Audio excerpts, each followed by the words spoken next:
Hello, welcome to House Asset Management's second market review for 2025.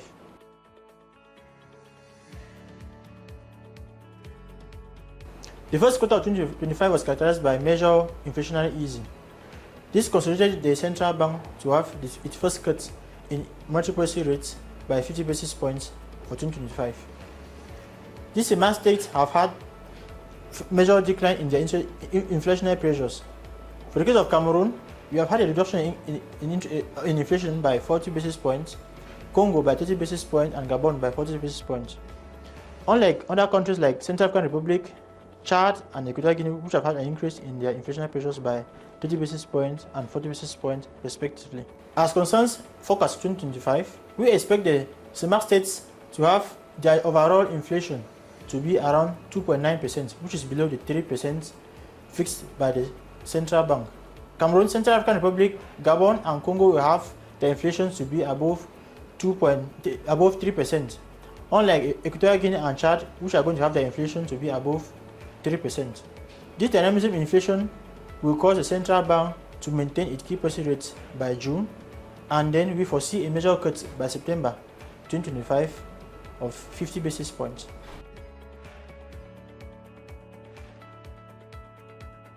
This influenced by the non-oil sector, unlike the oil sector that have had a decrease in economic growth, powered due to the fact that we have had agings in oil wells, and the fact that there have equally been a reduction in price of Brent in the international market. All states of the Cemac state have had a major increment in their economic growth, unlike the case of Equatorial Guinea, which are in a recession. But this increment has been reduced for the country like Gabon.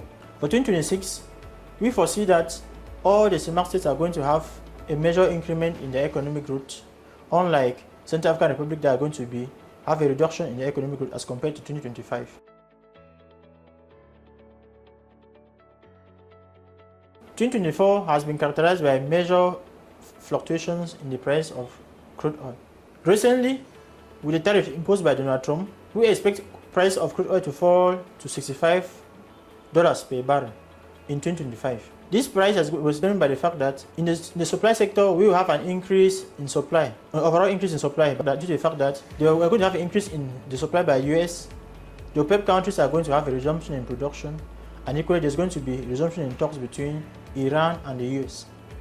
On the demand side, China, a major consumer of crude oil, is struggling in a resumption in consumption. Equally, we are going to have a recession in the global economy due to the fact that tariffs imposed by Donald Trump are going to have a major decrease in economic growth, decreasing therefore demand of crude oil. These are going to make us outlook and anticipate the price of crude oil to hover around $65 per barrel by the end of 2025.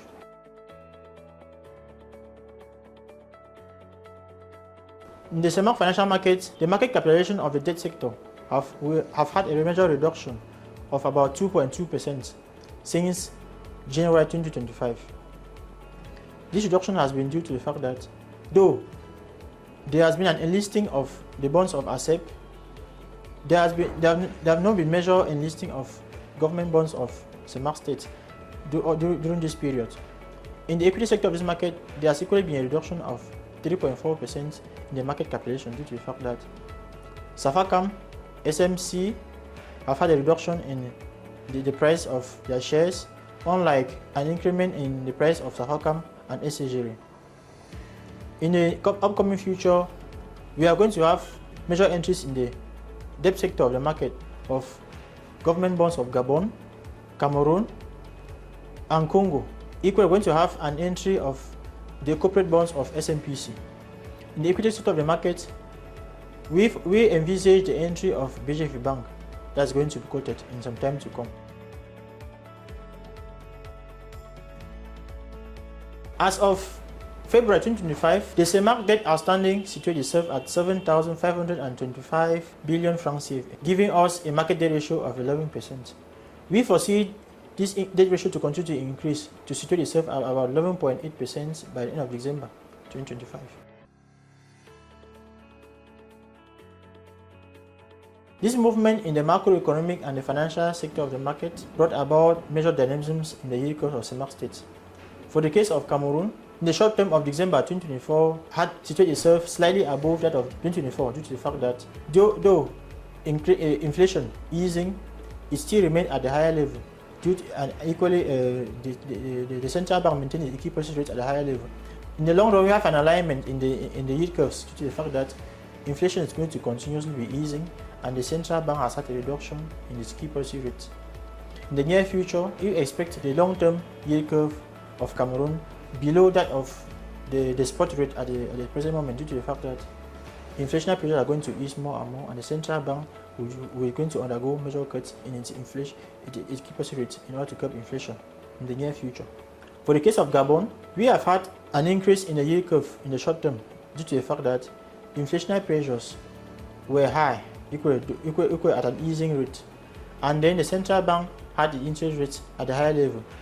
But in the long run, we expect the economic growth of the central bank of Gabon to increase, thereby having a reduction in the yield curve of this country. In the near future to come, we expect this yield curve to be below that of the present state due to the fact that the economic growth of the country will continue to increase, and then there's going to be a decrease in the major policy rates in order to curb inflation. That's going to be at an easing rate. For the case of Congo, we had a similar dynamism in the fact that in the long term, the bonds of Congo are going to yield at a lower rate due to the fact that the country is having a major increment in economic growth, and equally, the central bank is having major cuts in the key policy rate following a reduction in inflation. And in the near future, we envisage these interest rates to continue to decrease. With this, we have some key points to remember.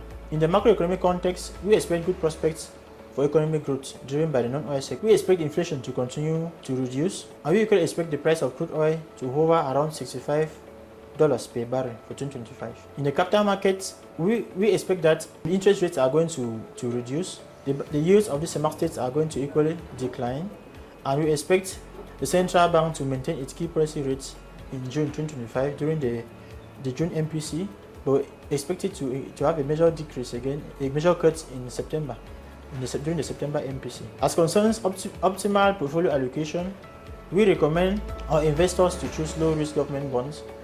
We equally want them to take into account major key political events upcoming in the case of Cameroon and Central African Republic, and we therefore recommend them to choose 80% bonds and 20% equities in their investments.